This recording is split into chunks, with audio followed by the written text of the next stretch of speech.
Wyoming Territory, 1878. The wind cut across the high plains like a blade, carrying with it the scent of sage and the promise of a long, hard winter.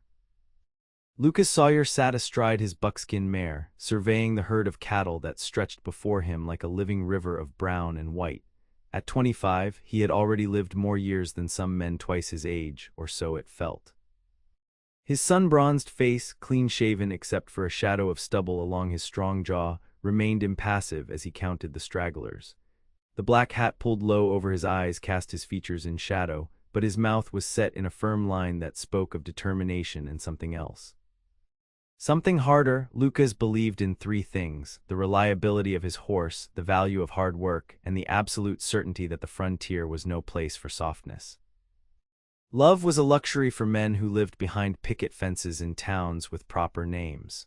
Out here, where the wind never stopped and danger lurked in every arroyo, love was a weakness that could get a man killed. He had seen it happen to his father, who had let his guard down for one moment to comfort Lucas's mother during a Comanche raid. Both had died while Lucas, then 14, had watched from where his father had hidden him in the root cellar. That was 11 years ago, and Lucas had learned his lesson well. Keep moving, keep working, keep your heart locked up tighter than a strongbox. He wanted nothing more than to build up the small ranch he had claimed in the Medicine Bow Range, to make something of himself through sweat and determination. He did not need anyone. He especially did not need the complication of a woman. The sound of wagon wheels rattling over the rough trail pulled Lucas from his thoughts. He turned in his saddle to see a battered Conestoga wagon limping along the road that ran parallel to his property line. One wheel wobbled dangerously, and the two horses pulling it looked about ready to drop. Lucas frowned. It was late in the season for travelers, and this stretch of Wyoming was no place for anyone unprepared for the brutal realities of frontier life. He urged his mare forward, intending to warn the travelers about the dangers ahead and send them on their way. As he approached, he could see a single figure on the wagon seat, struggling with the reins. The figure wore a faded blue dress and a bonnet that had seen better days. A woman, alone. Lucas's frown deepened. "Hold up there," he called out, bringing his horse alongside the wagon. The woman pulled back on the reins, and the exhausted horses stopped immediately, grateful for the respite. She turned to face him, and Lucas felt something shift in his chest, a sensation so unexpected that for a moment he forgot what he had been about to say. She was young, perhaps 22 or 23, with golden blonde hair that escaped from beneath her bonnet in wisps that caught the afternoon light. Her face was smudged with trail dust, and her dress was worn and patched in places, but her eyes were what caught him. They were the color of a summer sky, bright blue and clear, and they held a determination that matched his own. Despite the obvious exhaustion that lined her features, she sat straight-backed on the wagon seat, meeting his gaze with neither fear nor coquettishness. "Can I help you, sir?" Her voice was steady, with a slight drawl that spoke of southern origins. Lucas recovered himself, touching the brim of his hat in greeting. "Lucas Sawyer, ma'am. I have a ranch just over that ridge. I could not help but notice your wagon wheel looks about ready to fall off." The woman glanced down at the offending wheel, and for the first time, he saw her composure crack slightly. Her shoulders sagged. "Yes, I know. It has been giving me trouble since Fort Laramie." "Fort Laramie?" Lucas could not keep the disbelief from his voice. "That is over 100 miles back. You have been traveling alone." Her chin lifted, and that stubborn light returned to her eyes. "I have managed this far." "Where are you headed?" "Clearwater. I am told it is another 20 miles west." Lucas knew Clearwater. It was barely a town, just a handful of buildings clustered around a trading post. "What business do you have there?" For a moment he thought she would refuse to answer. Then she sighed. "I am to be the new schoolteacher. They arranged for my passage from Tennessee, but the family I was traveling with took ill in Fort Laramie. They remained there to recover, and I could not wait. The school term has already started, and I did not want them to think I was unreliable." "A schoolteacher?" Of course, Lucas should have guessed from the way she spoke, the careful grammar despite her exhaustion. He looked at the wagon wheel again, then at the darkening sky. The sun would set in less than 2 hours, and the temperature would drop fast. "That wheel would not make it another 2 miles, let alone 20, he said flatly. "And there is a storm coming in from the north. You can see the clouds building." She followed his gaze, and he saw her swallow hard. What do you suggest? Lucas knew what he should do. He should offer to escort her to Clearwater, fix the wheel enough to get her there, and be done with it. That was the neighborly thing to do, and out here, neighbors helped each other because the land was hard enough without making enemies. But something in her eyes, that mix of determination and barely concealed fear, made him hesitate. She was trying so hard to be brave, to manage on her own. It reminded him of himself at 14, insisting he could survive alone after his parents' death. Pride and stubbornness could keep you warm for a while, but they could not stop a bullet or a winter storm. "You will come back to my ranch," he heard himself say. "I have a barn where we can properly repair the wheel and a spare room in the cabin. You can stay until the wagon is fixed and the weather clears. Then I will escort you to Clearwater myself." Her eyes widened. "Sir, I could not impose." "It is not an imposition. It is common sense." His voice came out harsher than he intended. "You would not survive a night out here alone, and that wheel would give out before you reached Clearwater. Those are facts, not opinions." She studied him for a long moment, and Lucas found himself unable to look away. He could see her weighing her options, calculating risks. Finally, she nodded. "Very well, thank you, Mr. Sawyer. I am Miss Davina Palmer, and I am grateful for your assistance." Lucas dismounted and approached the wagon to examine the wheel more closely. It was worse than he had thought. The axle was cracked, and the wheel itself had lost 2 spokes. "How this made it as far as it did is a miracle," he muttered. "I have been praying," Davina said simply. He glanced up at her and found a small smile playing at the corners of her mouth. Despite himself, he felt his lips twitch in response. "Well, keep praying that it makes it another mile to my ranch." Working carefully, Lucas managed to secure the wheel enough for a slow journey. He tied his horse to the back of the wagon and climbed up onto the seat beside Davina. She shifted to make room for him, and he caught the scent of lavender beneath the trail dust. His jaw tightened. This was temporary, he reminded himself. He would fix her wagon, send her on her way, and return to his solitary life. That was how it had to be. The wagon creaked and groaned as they made their way up the ridge toward his ranch. Lucas kept the horses to a slow walk, hyper-aware of every sound the damaged wheel made. Beside him, Davina sat quietly, her hands folded in her lap. He could feel the heat of her body in the small space they shared, could hear her breathing. "You built this ranch yourself?" she asked after a while, breaking the silence. "Yes.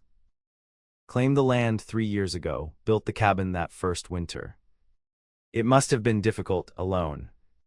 I prefer it that way." She glanced at him, and he felt her curiosity like a physical thing. "No family?" "No," the word came out clipped, final. To her credit, she did not press. They continued in silence until the ranch came into view. It was not much, just a sturdy log cabin with a stone chimney, a barn, and a few outbuildings. But Lucas had built it with his own hands, and it was his. The sight of it usually filled him with satisfaction. Today, he found himself seeing it through her eyes and wondering if it looked as rough and lonely as it suddenly felt. He helped her down from the wagon, his hands spanning her waist for a brief moment. She was lighter than he expected, and he realized she was probably half-starved from days on the trail. Another problem to solve. "The barn is just there," he said, gesturing. "We will get your horses settled first." Working together, they unhitched the team and led them into the barn. Lucas's own horses nickered in greeting, and he noticed how gently Davina spoke to the animals, checking them over with knowledgeable hands. "You know horses," he observed. "My father raised them back in Tennessee before he passed." There was a weight to those words, a grief that Lucas recognized. He wanted to say something, to offer comfort, but the words stuck in his throat. Comfort required vulnerability, connection, things he had locked away years ago. Instead, he showed her into the cabin. It was clean, at least. He might live alone, but he was not a slob. The main room held a stone fireplace, a rough-hewn table with 2 chairs, and a few shelves with supplies. 2 doors led to the bedroom and the spare room. "You can have the spare room," he said, already moving to build up the fire. "It is not much, but it has a bed and a window. I will bring in your things from the wagon." Davina stood in the center of the room, looking around. When Lucas returned with her battered trunk and a canvas bag, she was still standing there, and he was alarmed to see tears streaming down her face. "Miss Palmer," he set down her belongings, unsure what to do. She wiped at her eyes quickly. I apologize, it is just, I have been managing alone for so long, being strong, and suddenly, she gestured helplessly at the room. Suddenly there is a fire and walls and safety, and I think I am more tired than I realized. Lucas felt that shift in his chest again, that dangerous softening. When did you last eat a proper meal? She thought about it, Fort Laramie. 3 days ago. 3 days, Lucas moved to the shelves, pulling down supplies. Sit down before you fall down, I will make supper. I can help. You can help by sitting down and not arguing. The words came out gentler than he intended. To his surprise, she obeyed, sinking into one of the chairs with a sigh that seemed to come from her soul. Lucas busied himself with preparing a simple meal of beans, bacon, and cornbread. It was plain frontier fare, but it was hot and filling, and he cooked enough for two. They ate in silence at first, but it was a different kind of silence than in the wagon, more comfortable somehow. Lucas found himself watching her between bites, noticing the delicate bones of her wrists, the way she closed her eyes in appreciation at the first bite of warm food. This is wonderful, she said finally. Thank you. It is just beans. It is hot and I did not have to cook it myself, that makes it wonderful. She met his eyes across the table. You have been very kind, Mr. Sawyer. Lucas, he said before he could stop himself. Out here we do not stand on ceremony. Then you must call me Davina, she smiled, and it transformed her tired face into something luminous. Lucas looked away, unsettled. This was dangerous territory. He cleared his throat. You said you are from Tennessee. That is a long way to come for a teaching position. The light dimmed in her eyes. There was nothing left for me there. After my father died, there were debts. The house, the horses, everything was sold. I had to find a way to support myself, and teaching was the only respectable option for a woman alone. No other family. My mother died when I was born. I was an only child. She traced a pattern on the table with her finger. What about you? How did you end up in Wyoming? I grew up in Texas. After, he stopped, surprised that he had said even that much. He never talked about his past, but Davina just nodded, understanding in her eyes. After something happened that made staying impossible. Something like that. She did not press for details, and he was grateful. They finished their meal, and Lucas showed her to the spare room. It was small but clean, with a narrow bed covered in a quilt his mother had made. He had kept it all these years, though he could not have said why. I will work on your wagon tomorrow, he said from the doorway. The storm should blow through by morning. Thank you, Lucas. The way she said his name, soft and sincere, made something in his chest ache. He retreated to his own room, but sleep was a long time coming. He could hear Davina moving around in the spare room, the creak of the bed as she settled. His cabin had never felt so full or so small. He told himself he would be glad when she left, when his life returned to its familiar solitude. But lying in the dark, listening to the wind howl around the cabin, Lucas could not quite convince himself that was true. The storm hit around midnight, just as Lucas had predicted. He lay awake, listening to the rain hammer against the roof and the thunder that seemed to shake the very foundations of the cabin. He wondered if Davina was frightened, alone in an unfamiliar place. He almost got up to check on her twice, but both times he forced himself to stay put. She was a grown woman, not a child. When morning came, the storm had passed, leaving the world washed clean and sparkling. Lucas rose early, as was his habit, and started a fire in the stove. He was making coffee when Davina emerged from the spare room, her blonde hair braided down her back, her face freshly washed. Good morning, she said, and he noticed she looked better after a night's rest. The shadows under her eyes had faded slightly, and her movements were less brittle. Morning. There is coffee, and I will have breakfast ready soon. Let me help. She moved into the kitchen area before he could protest, finding a bowl and beginning to mix batter for flapjacks as naturally as if she had been doing it in his kitchen for years. They worked side by side in a silence that should have been awkward but was not. Lucas found himself acutely aware of her presence, the brush of her skirt against his leg as she moved past, the soft humming under her breath as she cooked. He had spent 3 years alone in this cabin, and it had never bothered him. Now, suddenly, it felt alive in a way it never had before. Over breakfast, Davina asked him about the ranch, and Lucas found himself talking more than he had in months. He told her about his herd, his plans to expand, the challenges of surviving Wyoming winters. She listened with genuine interest, asking intelligent questions that showed she understood the realities of frontier life. "My father always said land was the only thing worth having," she said, pouring them both more coffee, "something that could not be taken away easily. Your father was a smart man.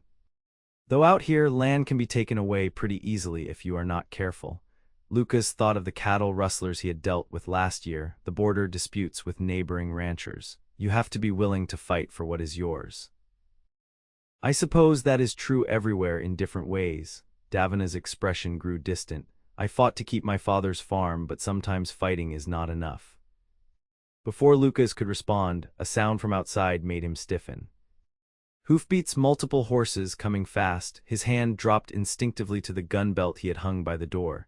"Stay here," he ordered Davina, already moving toward the door, but she followed him, standing back but not hiding. Lucas filed that away, her courage, as he stepped out onto the porch. 3 men rode into his yard, and Lucas recognized them immediately: Carl Jennings and his sons, Marcus and Peter. The Jennings ranch bordered his to the north, and there had been tension between them since the day Lucas had arrived. Carl believed Lucas's land should have been his, and he had made no secret of his desire to drive Lucas out. "Sawyer," Carl called out, reining in his horse. He was a big man running to fat, with a ruddy face and mean eyes. "Saw smoke from your chimney. Thought I would ride over and remind you about that fence line we discussed." "There is nothing to discuss," Lucas said evenly. "The survey was clear. That land is mine." "Surveys can be wrong." Carl's eyes drifted past Lucas to where Davina stood in the doorway. "Well now, who is this? Did not know you had a woman, Sawyer." "Change your living situation, and maybe we could talk about changing that property line." Lucas felt anger rise hot and fast in his chest. "Miss Palmer is traveling through. She is under my protection, and you will speak of her respectfully or not at all." Carl's sons exchanged glances, and Marcus, the elder, leaned forward in his saddle. "That's so. Traveling through to where?" "That is none of your concern," Davina said, her voice clear and firm, "and I suggest you gentlemen move along. You are trespassing." Lucas felt a rush of admiration mixed with concern. She was brave, but that kind of bravery could get her hurt out here. Carl's face darkened. "Spirited thing is not she. You picked a good one, Sawyer, but spirit does not change facts. That north section should be mine, and I mean to have it." "Then take it up with the land office in Cheyenne," Lucas said coldly. "Until then, get off my property." For a long moment, the 2 men stared at each other. Lucas's hand hovered near his gun, and he saw Marcus's hand drift toward his own weapon. The tension stretched tight as a wire. Then Carl laughed, a harsh sound without humor. "We will go, but this is not over, Sawyer, you remember that." They wheeled their horses and rode off, but not before Marcus looked back at Davina with an expression that made Lucas's blood run cold. "Speculation and something darker. Are those men always so unpleasant?" Davina asked once they were out of sight. "Carl Jennings has been trying to run me off my land since I got here. He thinks because he was here first, everything in a 50-mile radius belongs to him." Lucas turned to look at her. "You should not have spoken up like that. Men like Carl, they do not take kindly to a woman standing up to them." Her chin lifted in that stubborn way he was beginning to recognize. "I will not cower before bullies, Lucas. I have dealt with worse than him. This is not Tennessee. Out here, men like Carl solve their problems with guns, not lawyers." "Then it is fortunate I have you to protect me," she said, and there was something in her voice, a warmth that made his stomach tighten. "Only until your wagon is fixed," he reminded her, but the words felt hollow. He spent the rest of the morning working on the wagon while Davina insisted on helping around the ranch. He looked up from replacing the broken spokes to see her carrying water to the horses, scattering grain for the chickens he kept, moving with an easy competence that spoke of long familiarity with farm work. "You do not have to do that," he called out. "I know, but I cannot sit idle while you work." She set down the water bucket and walked over to the wagon. "Besides, this is my wagon. I should help repair it." "You know anything about wagon wheels?" "Some my father taught me. He said a woman should know how to take care of herself." "Smart man," Lucas said again, and was rewarded with one of her smiles. She held the wheel steady while he worked, and they fell into an easy rhythm. Lucas found himself explaining what he was doing, and Davina asked questions that showed she was actually interested, not just being polite. "You are good with your hands," she observed, watching him fit a new spoke into place. "You make it look easy." "I have had a lot of practice. Out here you learn to do everything yourself or you do not survive long." "Is it very lonely?" The question was soft, almost tentative. Lucas kept his eyes on his work. "I am used to it." "That is not the same as liking it." He looked up at her then and found her watching him with those clear blue eyes, seeing too much. "No," he admitted. "It is not the same." They worked in silence for a while, but it was a comfortable silence, the kind that only comes when two people are at ease with each other. Lucas tried to remember the last time he had felt this way with anyone and could not. By midday, the wheel was repaired and the axle reinforced. Lucas tested it carefully, but it held firm. "That should get you to Clearwater safely," he said, wiping his hands on a rag. Davina ran her hand over the wheel, her expression unreadable. "Yes, I suppose I should leave today then. The weather is clear, and I have already imposed on your hospitality long enough." She should leave, Lucas knew that. Every moment she stayed was another moment he risked caring about what happened to her, another crack in the walls he had built around his heart. But the words that came out of his mouth were not the ones he intended.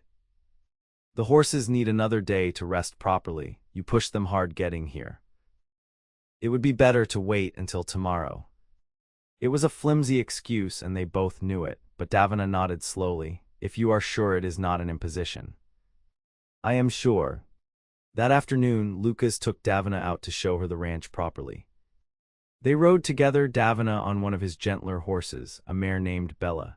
She sat the saddle with practiced ease, and Lucas felt another piece of his carefully constructed beliefs begin to crumble. She was not some delicate hothouse flower who would wilt at the first sign of hardship. She was strong, capable, and completely at ease in this harsh land. They rode to the high meadow where his cattle grazed, and Davina exclaimed over the beauty of the snow-capped mountains in the distance. "It is magnificent," she breathed, "like something from a painting." "It is hard country," Lucas said, but his voice was softer than usual. "Beautiful, but hard. The winters can kill you if you are not prepared. The summers are scorching. The wind never stops." "But you love it." It was not a question. Lucas looked out over his land, this piece of earth he had claimed and fought to keep. "Yes, I love it." "I can see why." Davina turned in her saddle to face him. "It is freedom, is not it? Out here you can be whoever you choose to be. Your past does not matter." "Is that what you are looking for, freedom from your past?" "Maybe, or maybe I am just looking for a place to belong." She smiled, but there was sadness in it. "I have been drifting since my father died. Tennessee did not feel like home anymore. I am hoping Clearwater will be different." Lucas wanted to tell her that running did not solve anything, that he had tried to escape his past and found it always caught up eventually. But he had no right to lecture her, not when he was doing the same thing. They rode back to the ranch as the sun began to set, painting the sky in shades of orange and pink. Lucas showed her how to tend the horses, rubbing them down and checking their hooves, and again he was struck by how naturally she moved, how easily she fit into this life. Over supper that evening, Davina told him about Tennessee, about growing up on her father's horse farm, about the books she had read and the dream of becoming a teacher. Lucas found himself sharing more than he had intended, telling her about growing up in Texas, about learning to break horses from his father, about the good years before the raid that had changed everything. "You still miss them?" Davina said softly when he fell silent. "Every day." The admission felt like ripping open an old wound, but also somehow freeing, but missing them does not change anything. "They are gone and I am here and life goes on." "Does it, or do you just go through the motions of living?" The question cut too close to the bone, and Lucas stood abruptly. "I should check on the horses one more time before bed." He fled to the barn, needing space to breathe, to rebuild the walls that Davina was so effortlessly breaching. But she followed him, her skirts swishing in the darkness. "I am sorry," she said from the barn doorway. "I had no right to say that." Lucas kept his back to her, his hands clenched on the stall door. "You were not wrong." He heard her move closer, felt her hand on his shoulder, light as a bird. We are quite a pair, are not we, both running from pain, both trying to convince ourselves that being alone is better than risking hurt again. Lucas turned to face her, and in the dim light of the barn, she looked impossibly beautiful. Her blonde hair caught the moonlight streaming through the open door, and her eyes were huge and dark. "I cannot do this," he said, but his voice lacked conviction. "I cannot let anyone close. It hurts too much when they leave." "Then maybe," Davina said, moving closer still, "you should stop letting them leave." And then somehow she was in his arms, and he was kissing her, and all the reasons why this was a bad idea melted away like snow in summer sun. She tasted like hope and home, and everything he had been denying he wanted for the past 11 years. Her hand slid up to cup his face, and he pulled her closer, desperate suddenly for this connection, this proof that he was still alive, still capable of feeling something other than loneliness. When they finally broke apart, both breathing hard, Lucas rested his forehead against hers. "You are supposed to leave tomorrow," he whispered. "I know. You have a teaching position waiting. I know. This is complicated. I know." She pulled back just enough to look into his eyes. "But I do not want to run anymore, Lucas, and I do not think you do either." She was right, God help him, she was right. But before Lucas could respond, a sound from outside the barn made them both freeze.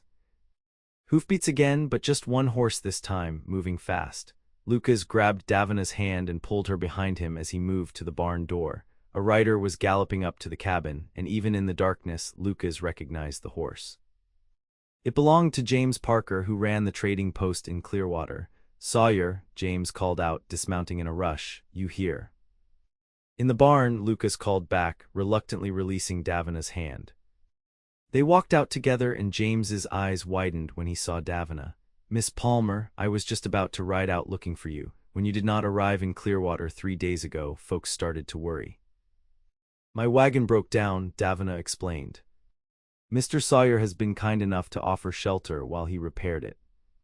"Well, thank the Lord you are safe. There has been trouble on the trail. A gang of outlaws has been hitting wagon trains between here and Fort Laramie. 3 attacks in the last week." James looked at Lucas.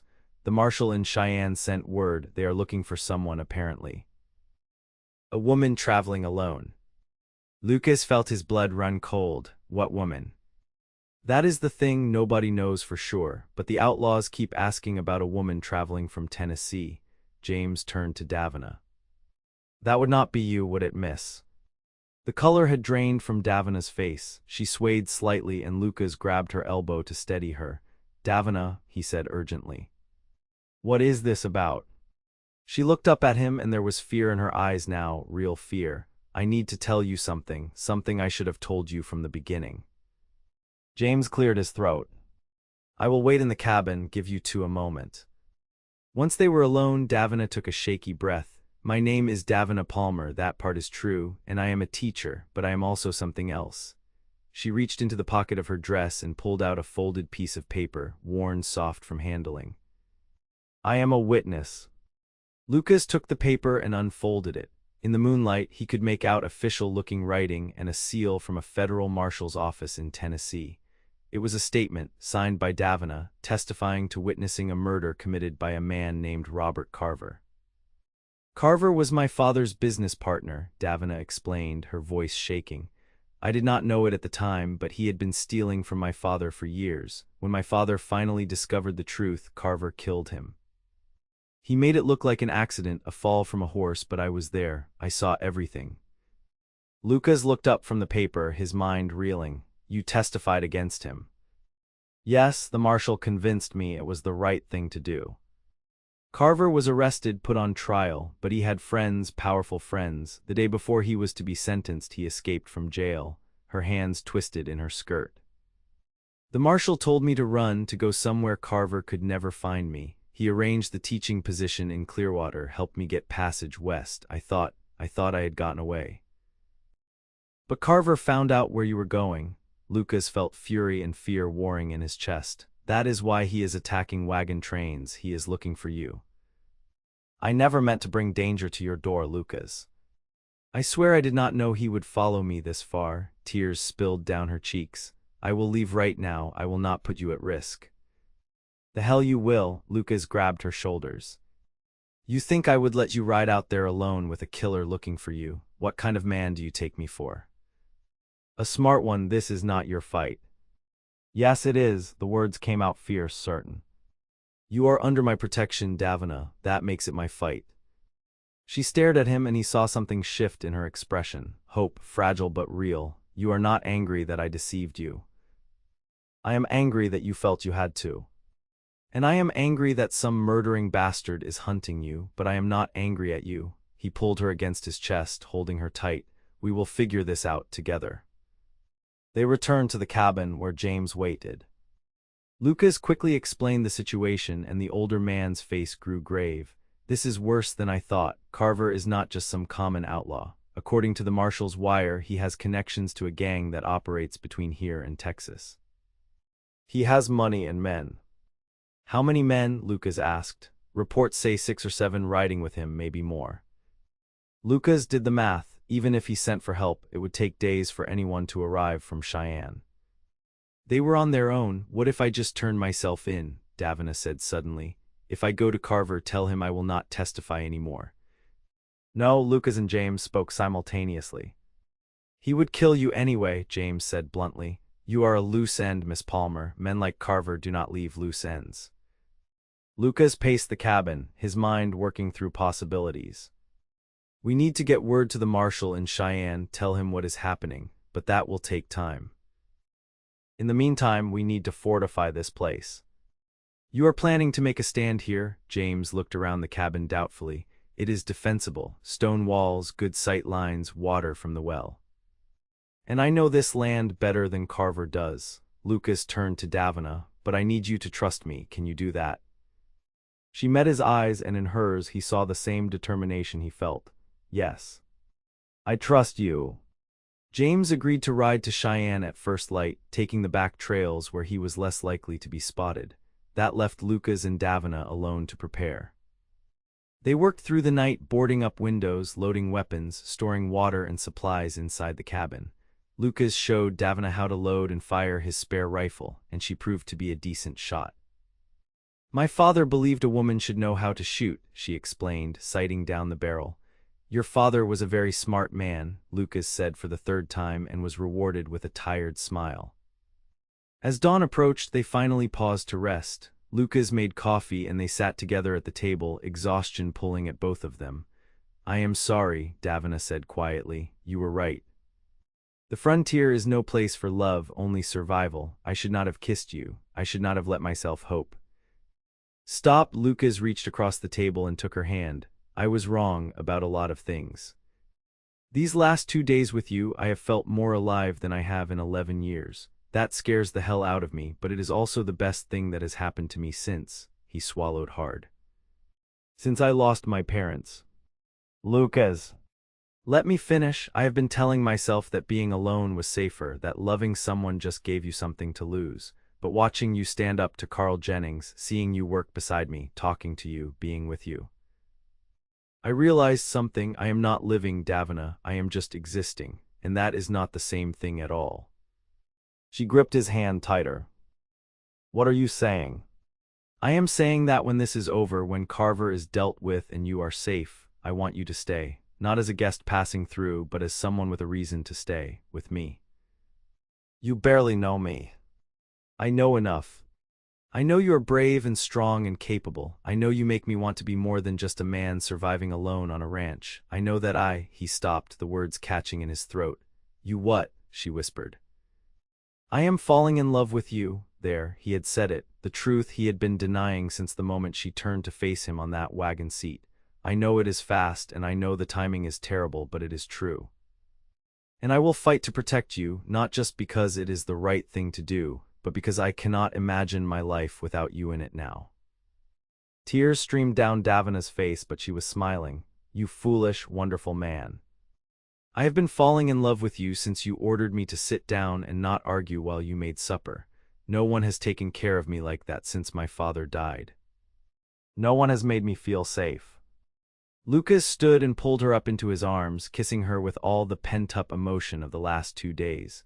She clung to him, kissing him back with equal fervor, and for a moment the danger waiting outside ceased to exist.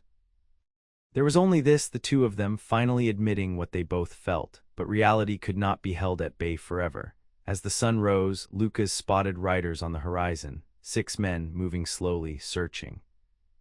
"They are here," he said quietly. Davina joined him at the window, her face pale but composed. "What do we do?" "We defend what is ours." Lucas checked his rifle one more time. "Stay away from the windows. If shooting starts, you get down and stay down, understand?" She nodded, then grabbed his arm. "Lucas, whatever happens, thank you for giving me hope again, for making me believe I could have more than just survival." He kissed her once more, hard and fierce. "Nothing is going to happen. We are going to get through this, and then we are going to have a long, boring life together, raising cattle and probably too many children." Despite everything, she laughed. "That sounds perfect." The riders approached slowly, spreading out as they neared the cabin. Lucas recognized the type, hard men, hired guns, but it was the man in the center who drew his attention. Robert Carver was younger than Lucas had expected, maybe 35, with a handsome face that wore cruelty like a comfortable coat. "Davina Palmer," Carver called out when they were within shouting distance. "I know you are in there. Come out and nobody else has to die." Lucas stepped onto the porch, rifle held ready. "This is private property. You are trespassing." Carver's gaze swept over Lucas dismissively. "Who are you?" "Lucas Sawyer, owner of this ranch." "And the man telling you to leave?" "Mr. Sawyer," Carver smiled, but it did not reach his eyes. "I have no quarrel with you, just send out Miss Palmer and we will be on our way." "That is not going to happen." "Then you are a fool. There are 6 of us and 1 of you. The smart play is to step aside." "I have never been very smart," Lucas said flatly. "Now get off my land." For a moment nobody moved, then Carver laughed. "Very well. Have it your way." The gunfire started immediately. Lucas dropped and rolled back into the cabin as bullets splintered the door frame where he had been standing. Davina was already behind the overturned table, rifle in hand. Lucas took up position at the window, returning fire. The battle was brutal and chaotic. Carver's men tried to rush the cabin twice, but Lucas's knowledge of his own property gave him the advantage. He knew exactly where each man was trying to approach from, knew which angles were vulnerable and which were protected. But 6 against 1 were bad odds, no matter how good the defenses. Lucas felt a bullet graze his shoulder, another that came close enough to his head that he felt the heat of it passing. Davina was shooting too, and he saw one of Carver's men fall, clutching his leg. "Good shot," Lucas called out. "My father," Davina began, "was a very smart man, I know," Lucas finished, and they both laughed, slightly hysterical. The attack lasted for what felt like hours but was probably only minutes. Then, suddenly, there was a lull. Lucas risked a glance out the window and saw Carver conferring with his remaining men. 4 of them left, 1 dead, 1 wounded. The odds were better but still not good.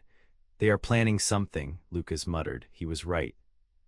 A few minutes later, he smelled smoke. They were trying to burn them out. "Damn it," Lucas breathed. "Davina, we need to make a run for the barn if we can get to the horses." But before he could finish the plan, the sound of multiple gunshots rang out, different from before.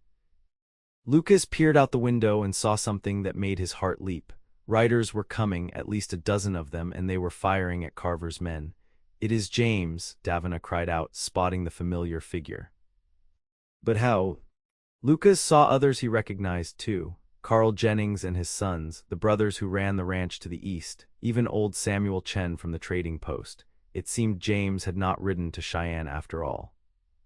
He had ridden to gather the neighbors. The battle turned quickly. Faced with overwhelming numbers, Carver's men tried to flee, but they were surrounded.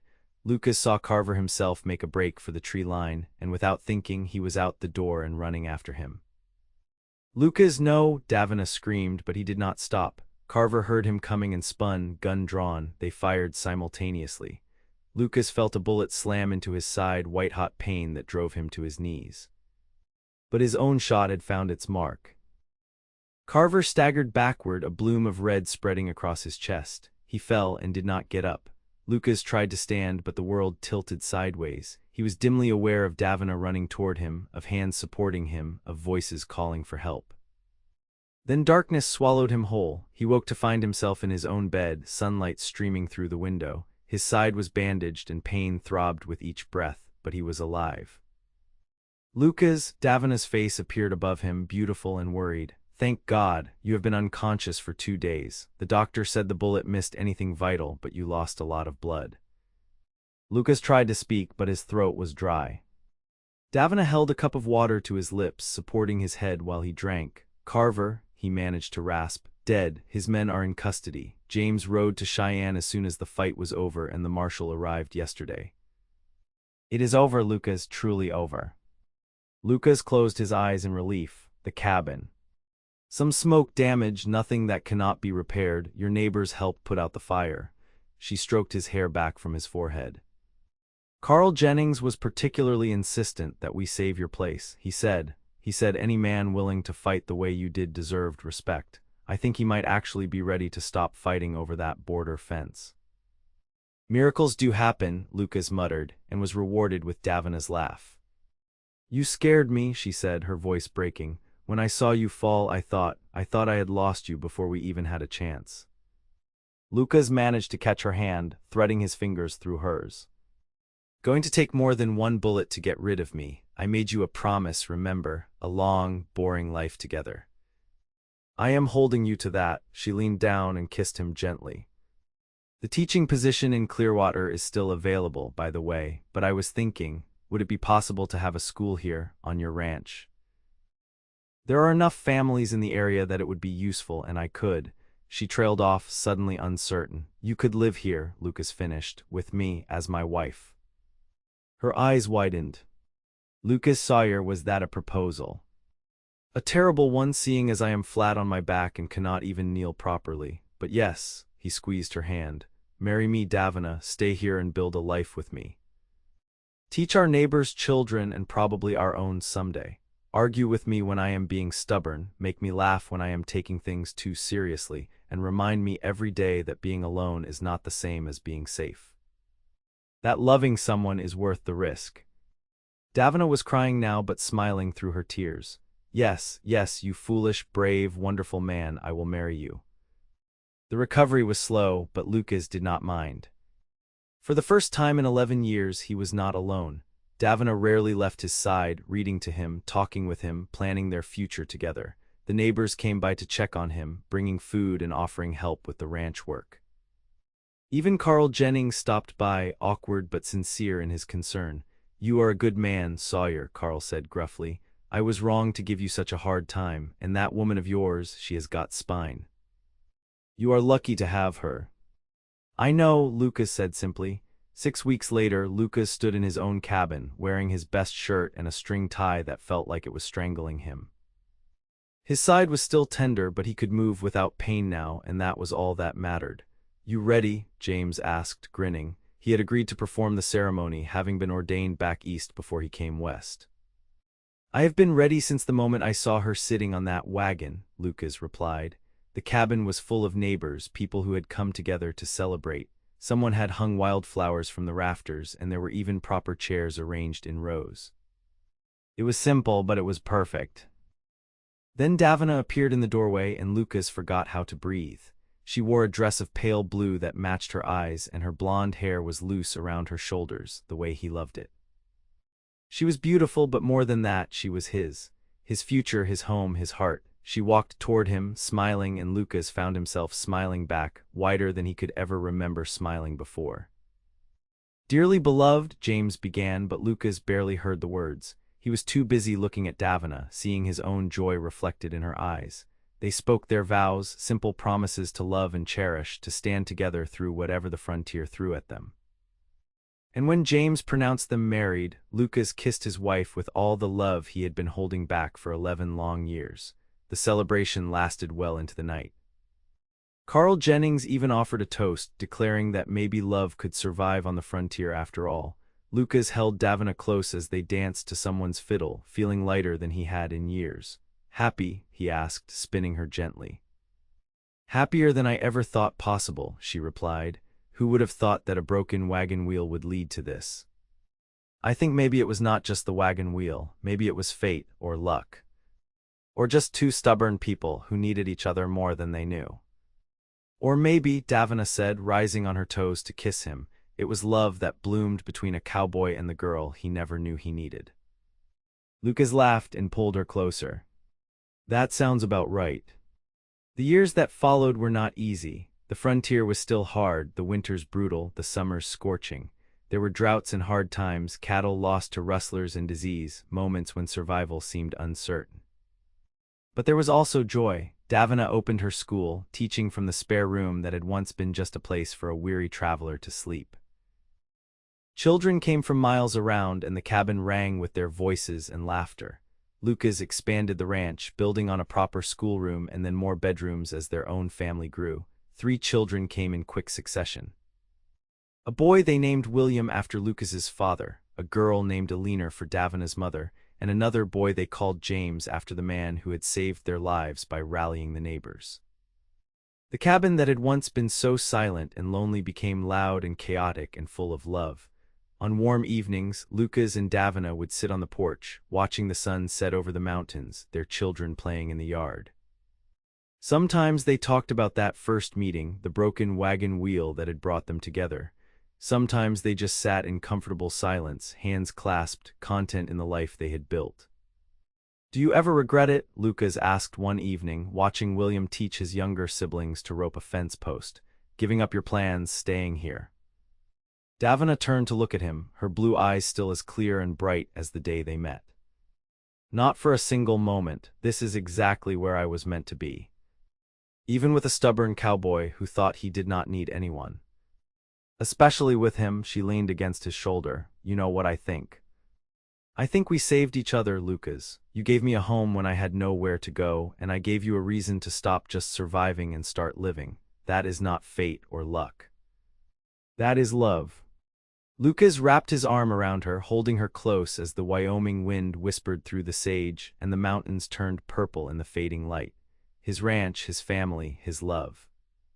Everything he had never let himself want because wanting meant risking loss. But Davina had taught him that love was not a weakness, it was strength, it was courage. It was choosing every single day to open your heart despite the fear, to trust despite the pain, to believe in a future that included someone else. The frontier was still hard, the wind still never stopped. The winters could still kill you if you were not careful, but none of that mattered anymore because Lucas Sawyer was no longer alone. He had found his home, not in the land he had claimed or the cabin he had built, but in the woman who sat beside him, her hand in his, their children's laughter carrying on the evening breeze. Love had bloomed in the most unlikely place, between 2 wounded souls who thought they were better off alone.